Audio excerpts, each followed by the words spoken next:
जों थाबैनो case file खालामसिगोन प्रमद बर'खौ आं रिकुवेस्ट खालामबाय जिरायथ'नोसै जिरायथ'नाय खोथाखौ बुङाखै दा जोंनि लिडारफ्रा बुंदों जे जोङो एसे जिरायथ' बर'निनो जानांगौ बे लिरनायफोरा बर'निनो हरनांगौ आरो नोंसोर इंलिसनि लिर राव मेंबाय होनना लायोबा बिथाङा जिरायनानै था जिरायदो मानो होनबा जोङो मेङाखै आं बेखौ बे बिश्वजित दैमारि सारनाव बुंदों जादों बेखौ होन आरो बेखौ आं बुंसिनबावगोन बे बन्द' जानांगौ खुलुमनाय थाबाय गासै जोंनि बर' रायजो राजा आइ आफा बिदा फंबायफोरनिसिम दिनै जोङो बिसेस बे हा हुनि बा बिटिसिआव जोंनि ट्राइबेलफोरनि माखासे मोनथायफोरनि सायावनो लानानै खोथा जोङो बुंनो सानदों अलरेडि बे आदाया बे खोथाखौ माखासे बुंलांखाजोब्बायानो दा बेल' जे जिनिसा जोंनियाव जानो नाङा बे जिनिसखौ जोङो बुजिनो मोन्दों बेखौ जोंनि बिटिसि सरकार बा जोंनि हा हुनि EM रन्जित सार बिथाङाबो बेखौ मावनाय नङामोन होननानै जों सानो बा प्रमद बर' साराबो बेखौ मावनाय नङामोन होननानै सानो नाथाय सोरनिबा नारसिननायाव बा गोजौनिफ्राय माबा नारसिननायाव बे जानाय जिनिसखौ बे खामानिफोरखौ मावनांदों जानो हागौ नाथाय दा बिथांमोना बेखौ गिनानै जुदि आयेनाव गैयै बिटिसि 6 सिडिउल हिसाबै जे एक दङ जे आयेन दङ बेफोरखौ सिफायनानै खामानि मावोब्ला उननि थाखाय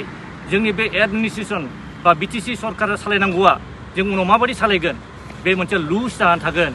मानो होनबा मोनसे सरकारा आयेनजोंसो सोलियो आयेन गन्थ'आव जों सोलिनांगोन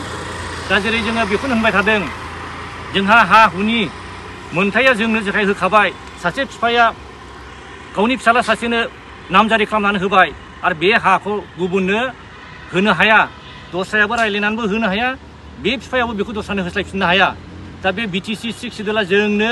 मोनथाय रिजार्भेसन मोनथायखौ जोंनो होखाबाय बे मात्र ट्राइबेल बेल्ट ब्लकल' नङा हय ट्राइबेल बेल्ट ब्लकखौ लानानै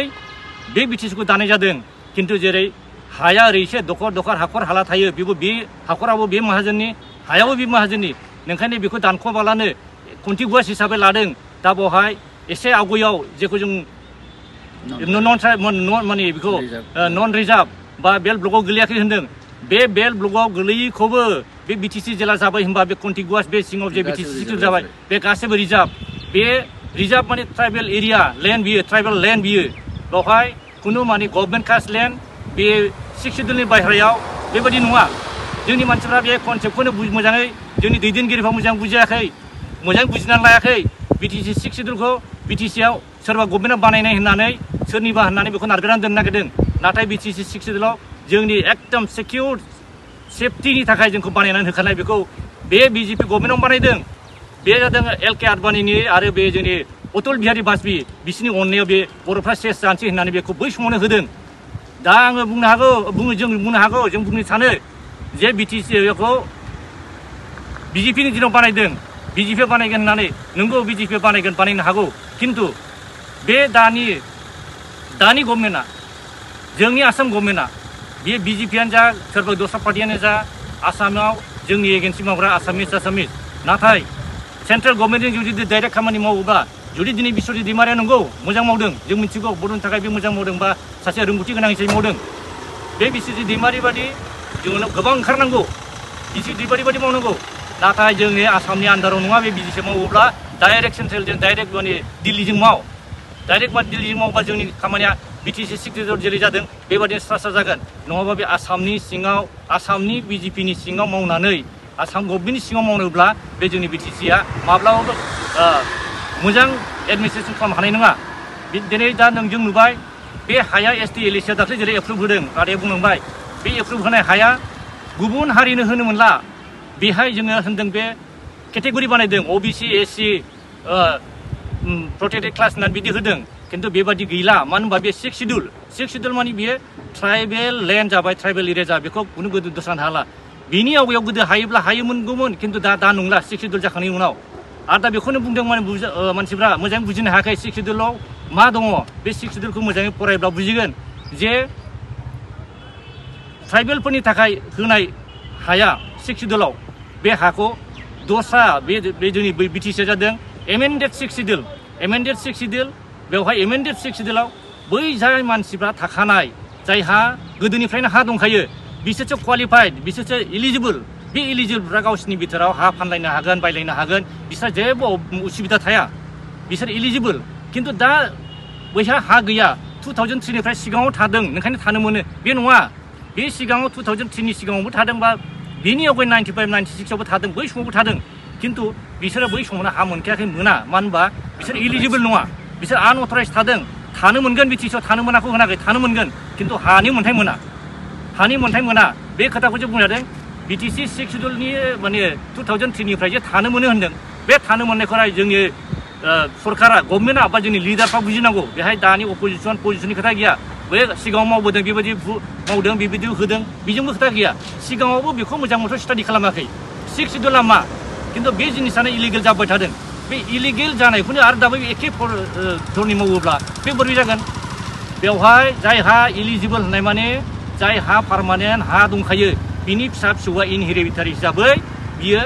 नामखौ सोलायलांबाय थानो हागोन लालांबाय थानो हागोन ओमफ्राय बेहाबो हा दं हय गुबुन हारि बे बाङालि बे बिहारि बे दस्रा गुबुन हारि खिन्थु बिसोर हा दंखायोमोन नालाय बिसोर बायलायलायनो हागोन खिन्थु बै हा गैखायै मानसिया गोदान बाहाय बायनो हाया बेसो दा ओंखायनो दा बाहाय ST LEC आव जों नुबाय मा गुबुन गुबुन मानसिफोरनो होबाय जे मानसिफ्रा प्रटेक्टेड नङा जे मानसिफ्रा जोंनि ट्राइबेल नङा बे मानसिफ्रा मोना दा बेखौ इलिगेलै होनाय जादों बेखौ जों अबजेक्सन खालामो आरो बेखौ जाहाथे अबजेक्सन खालामनांगौ मानो होनबा बिसोरनो जुदि होबाय होनबा गुबुनाबो गासिबो आं बे एथ' बोसोराव थानाय आं बे एथ' थानाय होनना लागोन दानो जों नुबाय मोनसे सार्कोलाव 50 जन 60 जन जों दा इलिगेल नुदों मोनसे सार्कोलाव होमबा जोंनि बिटिसिआव खयथा सार्कोल दं खयथा दंमोन आरो बे सार्कोलाव मेनला बे सार्कोलाव गासिबो 50 जन 60 जन होनबा बेसे हाजार जाहैगोन बे जाहैबा नेक्स्ट LEC जनो नागिरदों बे नेक्स्ट LEC आव बेसेबां लाबावगोन होमबा नोंखौ बेखौ ओरै होबथानो हानांगौ बे माबे आयेननिफ्राय जाखो होमबाथ' बे जोंनि बे 6 सिडुलबो थाला बिनिखायनो बेयो बे ST LEC आ जेरै आवगायाव बे जेरै थाख्ला भुल जादों आरो दाबो बे जिनिसा जाबावगोन ओंखायनो बे जिनिसा बन्द जानांगौ बे ST LEC आ इलिगेल बेखौ केन्सेल खालामनांगौ बे ST LEC जाय ट्राइबेलफ्रा जाय माने जाय हा मोनथाय दंखायो बे मोनगोन आरो गुबुन हारिया हा बायलाय फानलायाव बिसोरो एक्सेस खालामनो हागोन बेबो जेबो खोथा गैया नाथाय गोदानै बे सोरबा गभर्नमेन्ट कास्ट लेन्ड बे PGR होननाय बेवहाय खुनु हा मोना बेखिनिखौ रायजो राजाफ्रा मोजां मिथिनाया मोजां आरो जोंनि अफिसारफ्रा जोंनि दैदेनगिरि लिडारफोरखौ बुजायो जे बिटिसि 6 सिडुलाव बेबायदि लिरनाय गैया जे गुबुन हारिफ्रा हा मोननाय होननाय लिरनाय गैया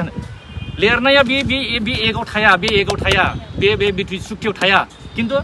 6 सिडुल एगाव नायदो दाना बेवहाय फेरा उमुगाव होननाय लिरनाय दं बेबादि दा नोङो बैखौ नायदो ना 6 सिडुला मा 6 सिडुल प्रभिजनाव मा दं बेखौ नायदो बिटिसि सुक्तियाव होनदों जायहा थाखानायफोर दं बिस्रा जेबो उसुबिदा जानो मोना बेखौ होनदों खिन्थु जाय गोदानै बे कास्ट लेन्ड माबा लेन्ड होननानै बिदों बेवहाय मोना बे जिनिसा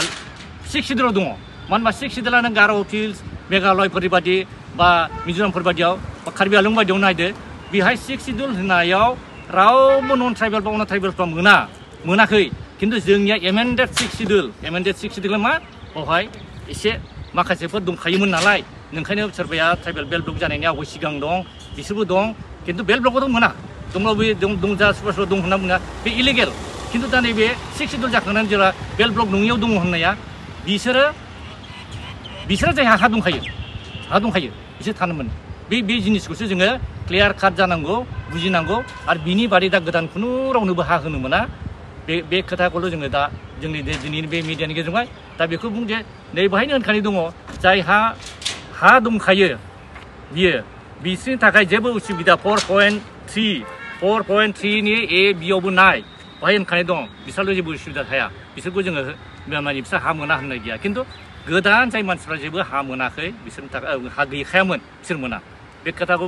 दिनै आं बेखिनिखौ बुंबाय प्रमद बर'खौ आं रिकुवेस्ट खालामबाय फेरेंगा सारखौ बुंबाय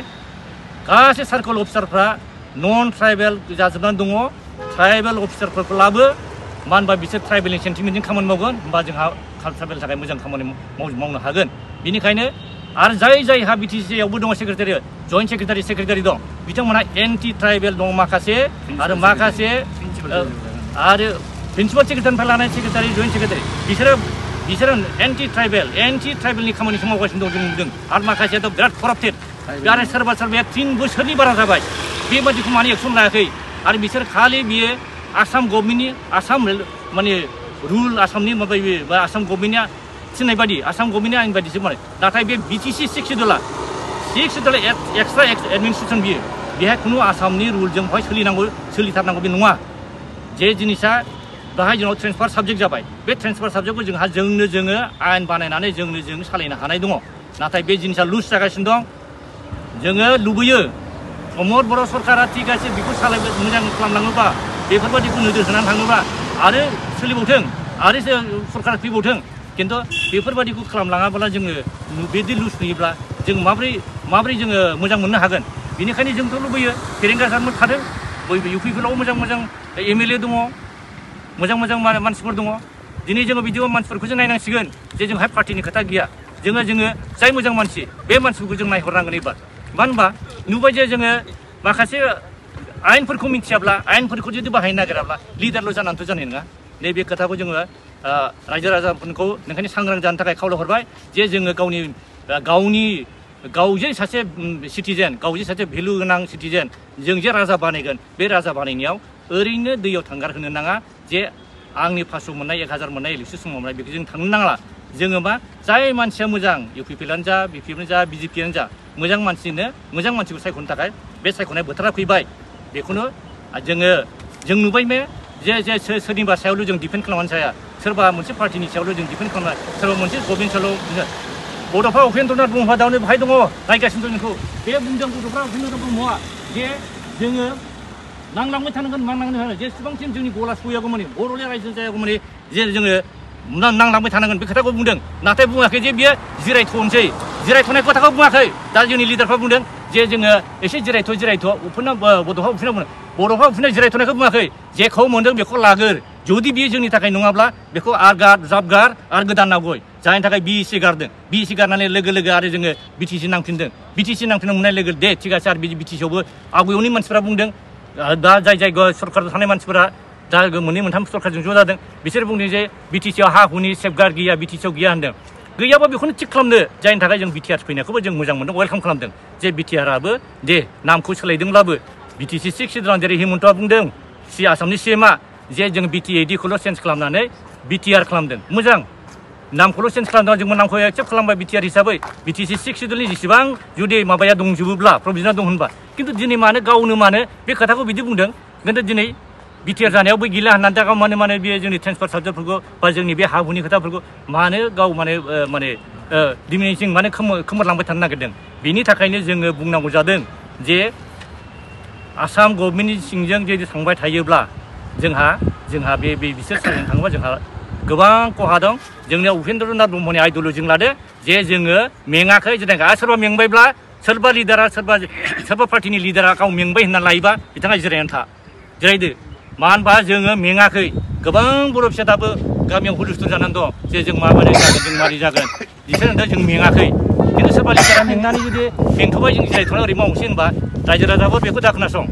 दे नों मेंबायबा थाथ' नोङो उनाव सिखारफिन नों जुदि दमखौ लाफिन खिन्थु नोंस्रा दा दमा बायबाय जाय बेबायदि बुंदों जिरायथ'नायसो खोथा होनदों बिसोर दमा बायबाय बेनिखायनो जोंना दमा बायाखै रायजो राजाना बायाखै जोङो बे जिनिसखौ जोङो खालामफिननांगोन नांफिननांगोन अनेक खोथा दङ जायनि थाखाय जोंनाव बे बिटि 6 बेबायदिब्ला गुबुन हारिफ्रा सार्टिफिकेट इलिगेल लायै